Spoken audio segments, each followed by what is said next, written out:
Welcome to the Community Music Learning IJCM Conversation Series. My name is Alicia de Bánffy-Hall, and we are here today with Meg Elkins and Paul Watt from Australia, and they are both the editors of the special issue on Buskers, Community, Culture and Commodity, which only recently came out in July 2023, so a bit more than a year ago.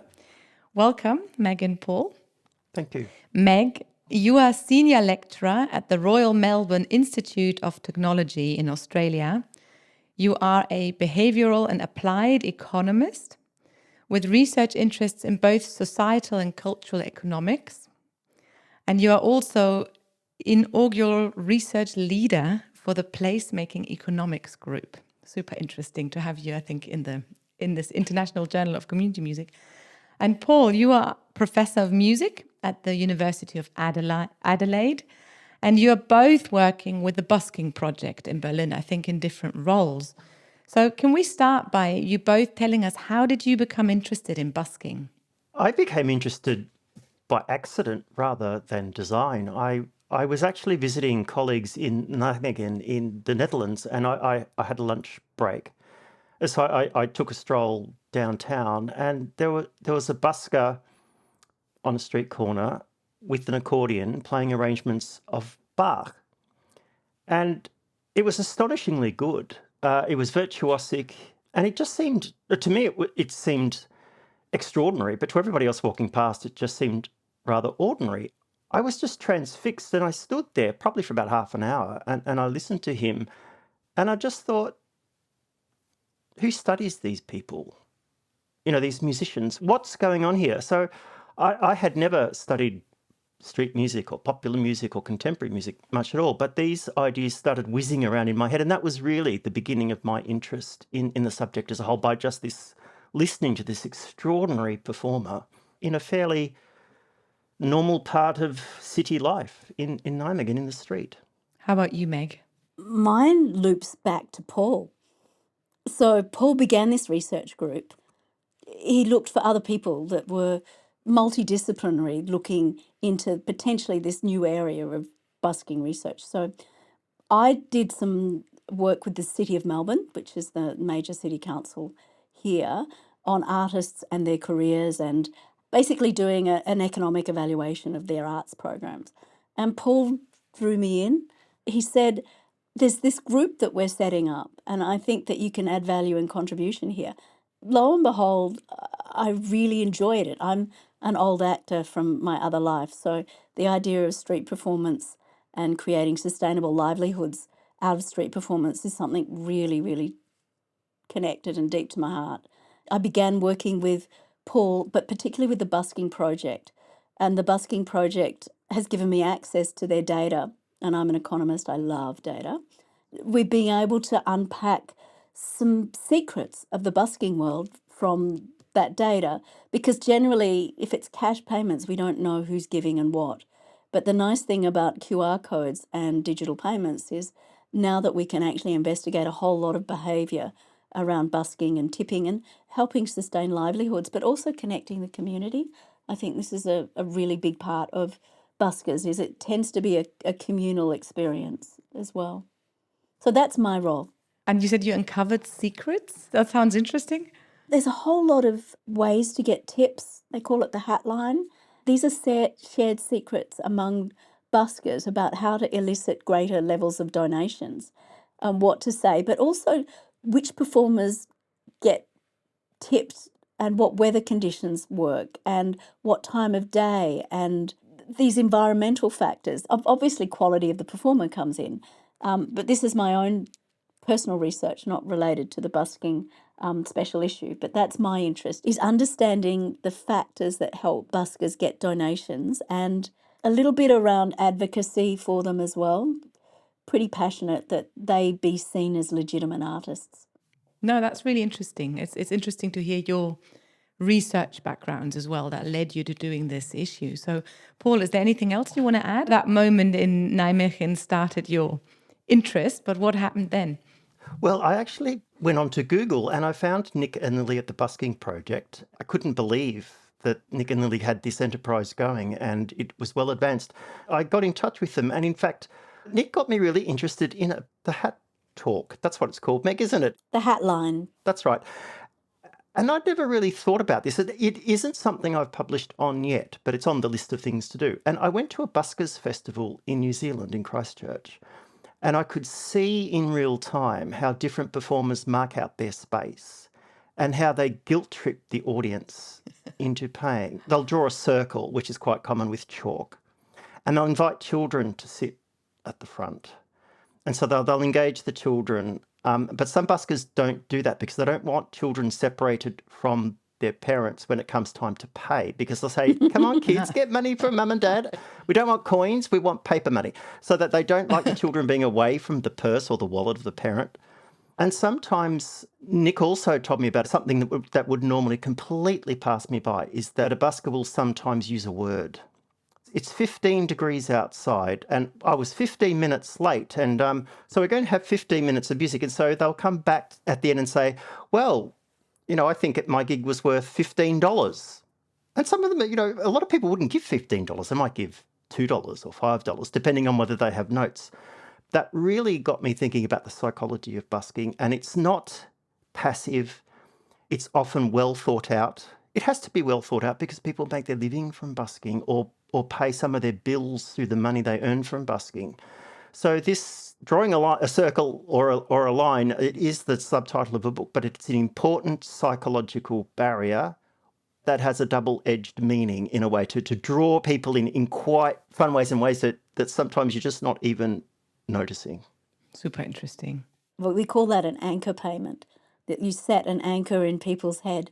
The person that does that best of all is actually a performer out of Canada that gets the most amount of $20 tips anywhere in the world based on that hook of strategically placing that word throughout their performance. It's not subversive, it's just subliminal to encourage people to maybe stretch what they think. And I know I've just finished research into the Edinburgh Fringe Festival looking at default payments. And it doesn't matter how we stretch people just tend to want to put a fiver in. 5 seems to be a default or at least an anchor in their head about what they feel like a busker is worth. Super interesting. Together, you've been the editors of the special issue on buskers, community, culture and commodity. Can you give the listeners an introduction to the phenomenon of street musicians and also how the tradition of busking evolved? Well, street musicians or people in the street making a sound, so not necessarily playing a musical instrument per se, have been, I would say, in lots of cultures for hundreds of years.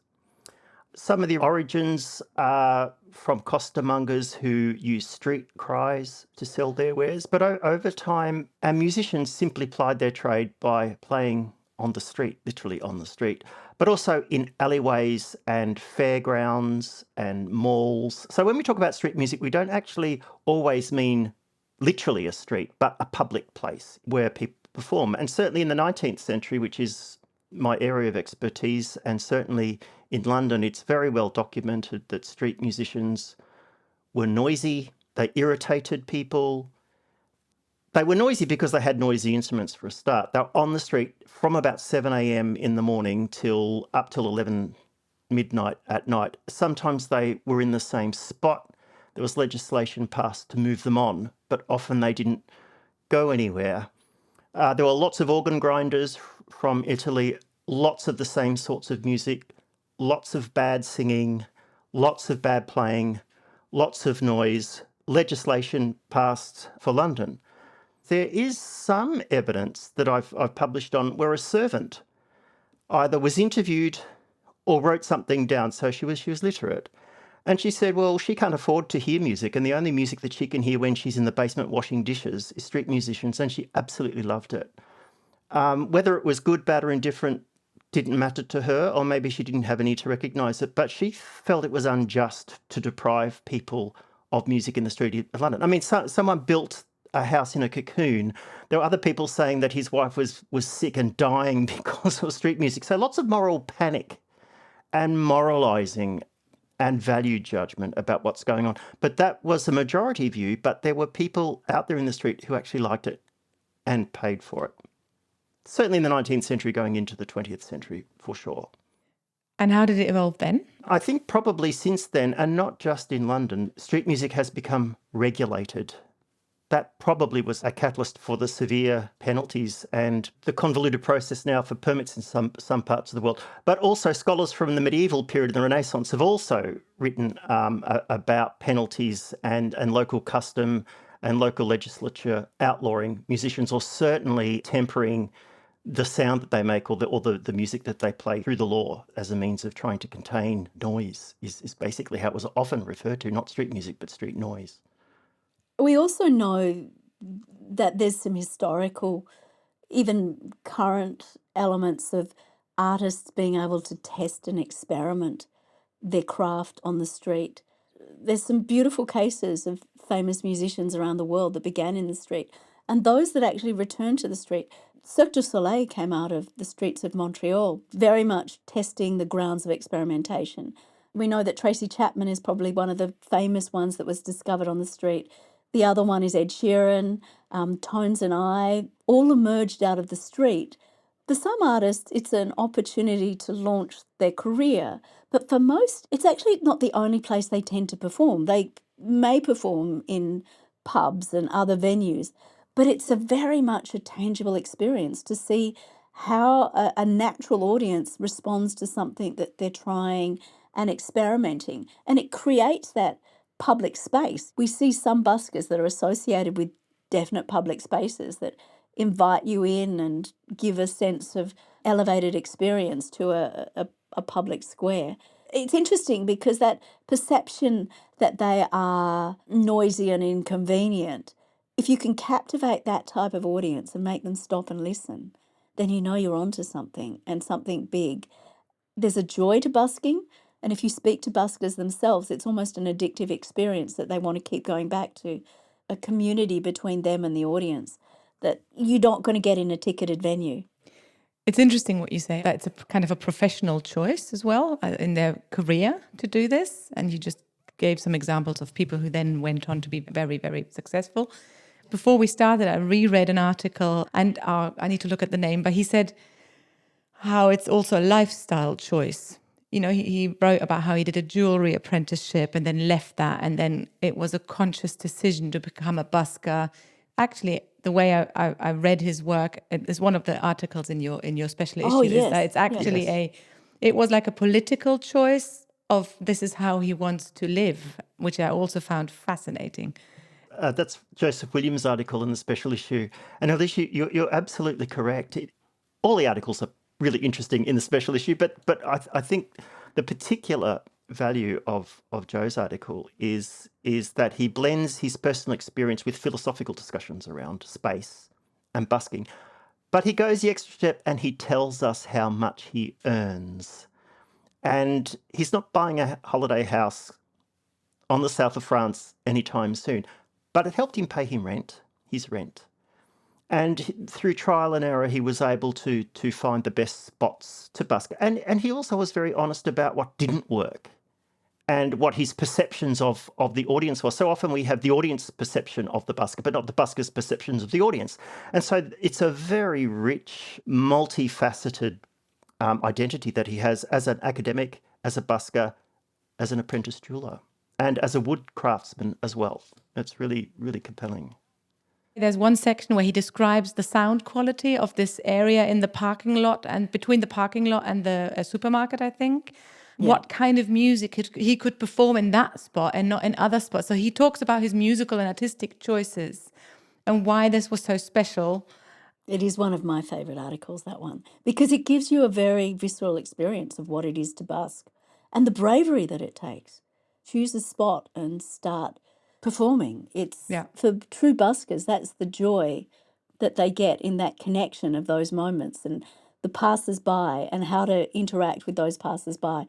That they're not intending to give you money. So if you can make someone passing by give you money, that's a real talent and a real skill. He talks very much about that experience of the exchange between those two moments. Yeah, I really liked his piece. Yeah.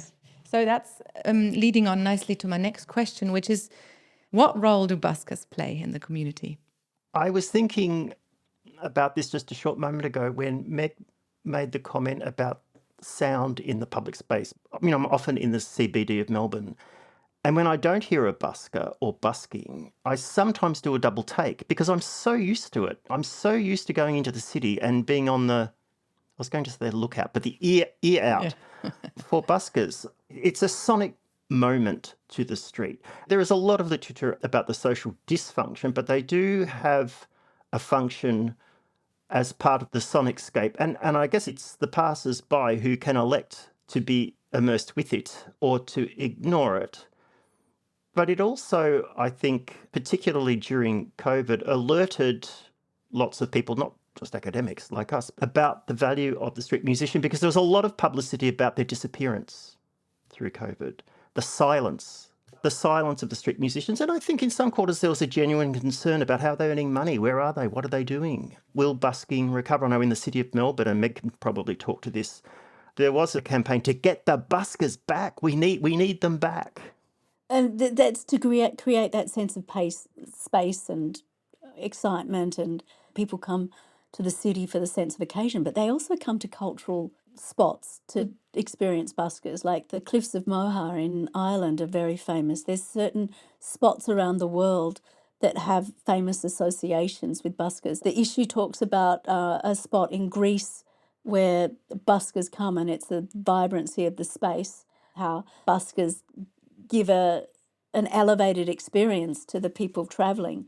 But sometimes it can also be political. There was an article from Hong Kong that talks about the subversive experience of the busker, particularly around those times of political upheaval, to be able to almost go back to the street cry of being able to speak to things that are not spoken to.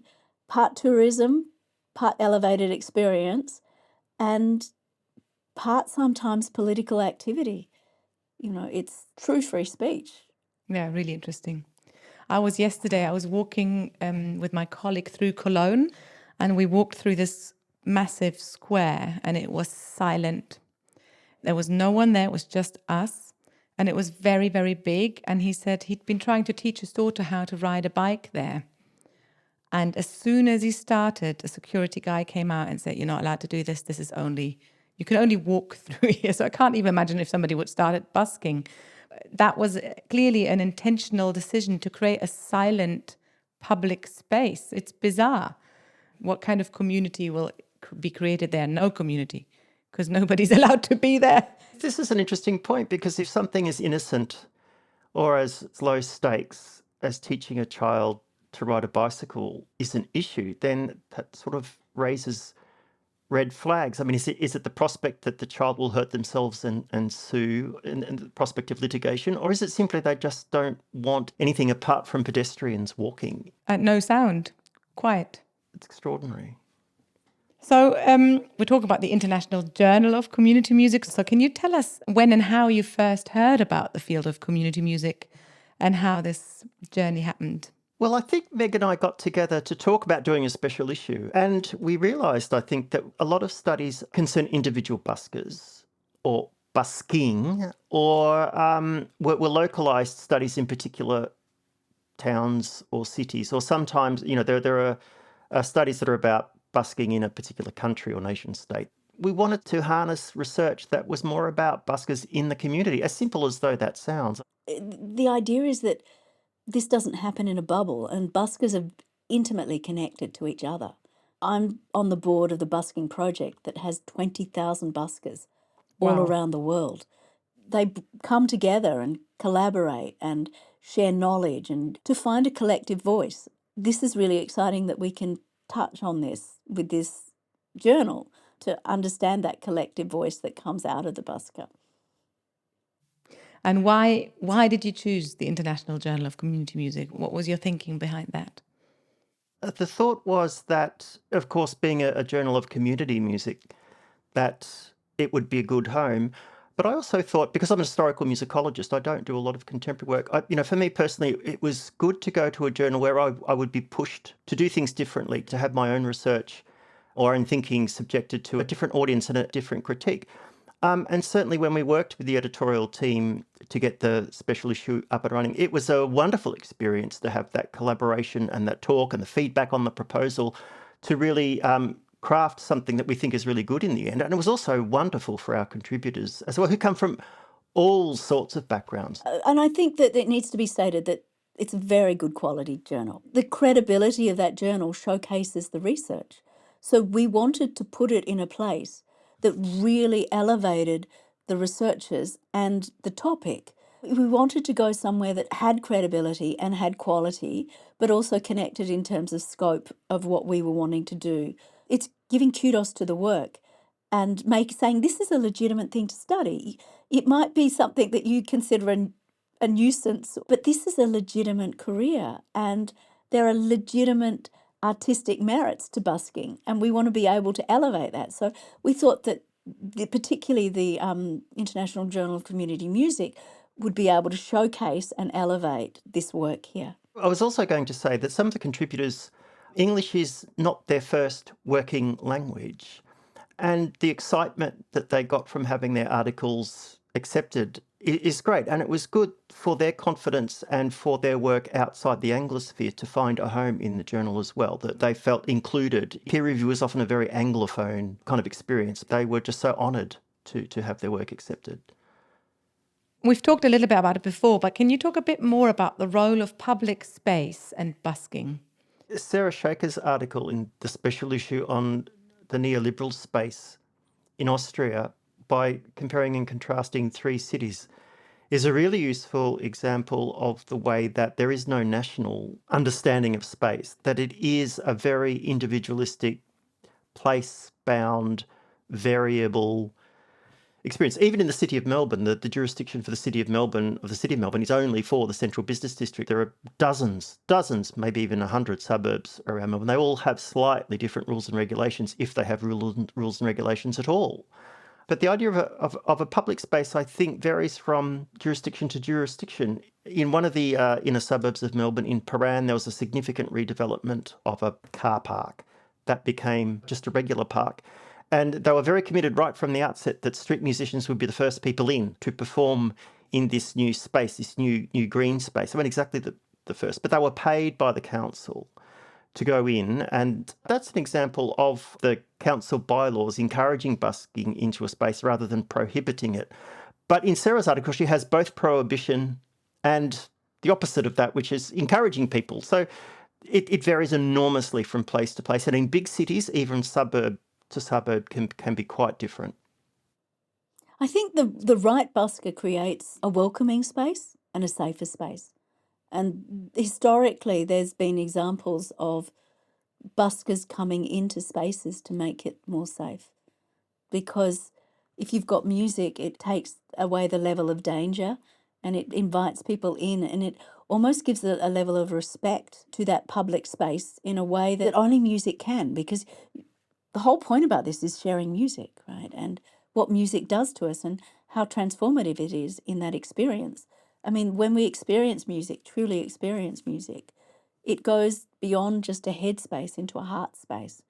And if you're walking by and someone genuinely touches your heart, it is transformative. I mean, I had that experience today. I was in a hurry getting to another event and I heard a beautiful musician on the street. It jolted me into just taking a moment to take in the music. So it does transform a space. If you can find that right musician for that right space, you can change someone's day.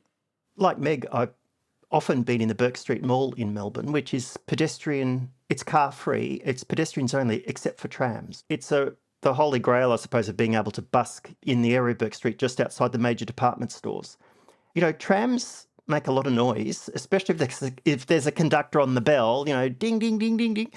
You know, if there are a couple of hundred people around a busker, they'll be over the tram tracks, and no amount of noise from the tram can register in a person if they're transfixed listening to a busker, because they are so engrossed with the busker, they're going to get run over by a tram. Well, they don't get run over by a tram. And it's a beautiful thing when a crowd gathers around a performer in a random moment of exchange. And it truly is the audience and the musician that are having this exchange in an accidental way that is the magic of the busk, that you can capture someone who's going about their everyday moment and draw them into your space, to make them stop and listen. That's the exchange that people pay for. They're saying, you actually gave me something in my day that I feel like I need to exchange something back to you. This is the magic of busking. It's And beautiful. sometimes adults stop because their children stop. And so mum or dad or the caregiver will stop. They won't be interested, but the child will be transfixed by a clown or a sound. And so the parent will stop and become engaged to give their child those few minutes. There's this English phrase that says, come to your senses, that you need to come to your senses. And when you're truly engaged with your senses, and in this instance, your ears, it actually calms you down. We can get that same feeling smelling a rose or being absorbed by smell. When you're coming to your senses in that auditory experience, this is the moment of clarity and of well-being. And I think we all need a little bit of that in our day. So it takes away that hurriedness of going to the next thing to come to our senses. That's beautiful. Because it's so unpredictable whether it happens or not. It's like a moment of resonance between the performer and the audience. They resonate with each other. What motivated you to do this special issue, and what would you think its main takeaways are? Well, I think that our main takeaway is to bring the research out there, to connect with buskers. We're not doing this randomly. We're actually wanting to give buskers information. The information is in the research. The special issue is shared around buskers. We have put it on the platform so buskers can understand what's happening in the field, but also feel like they're part of that experience. I mean, there's a concept called prosuming, which is part consumption and part production. And I think this is where buskers come in. They are producing the material, but they're also consuming the experience of busking to understand it at a higher level. And we want to be able to impact the people that can take away the most out of this research. Where to busk, how to busk, why to busk. These are really big questions. And we called the issue commodity culture and community at first. And I think that was initially our aim, but busking is a community. It is part of a cultural experience, but it's also a livelihood element. And each of those three elements are the bits that we want to highlight and emphasise. And also there's one other thing here. There's a couple of autoethnographic articles in here. There's one in particular that isn't an academic researcher, and it's giving a voice to those actual musicians. I thought that was really important to include buskers themselves in this issue. That's quite rare, yes. Yeah, no, absolutely. For me, it was especially that was fascinating to read. The perspective, the experience and everything through the eyes of people who busk themselves. So I've learned a lot today. Thank you so much, Meg and Paul. Thank you for listening to the Community Music Learning IJCM podcast series. Thanks, Alicia. Thanks, Alicia.